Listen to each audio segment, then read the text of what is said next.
Go. Magandang araw po sa inyong lahat.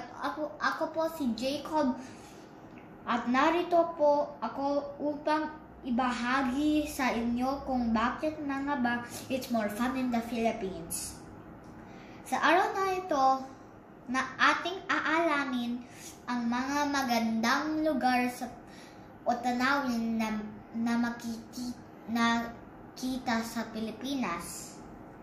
Ano-ano na nga ba ang ilan sa mga lugar na ito na dapat nating bisitahin? Halina kayo! Kilalanin natin ang mga magandang lugar sa Pilipinas. Isa sa kilalang tanawin o pasyalan sa Pilipinas ay ang Taal Volcano na makikita sa Batangas. Alam niyo ba na ito ang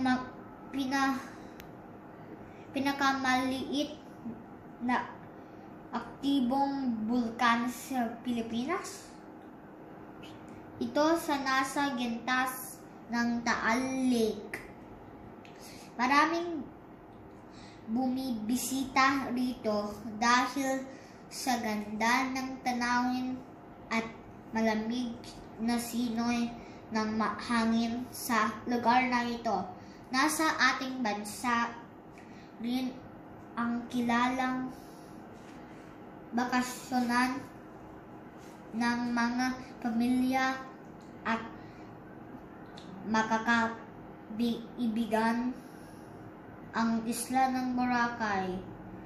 Ito ay makikita sa Aklan. Pinupuntahan ito ng maraming tao mula sa iba't ibang bansa. Ano ba ang kakaiba sa isla ng Boracay?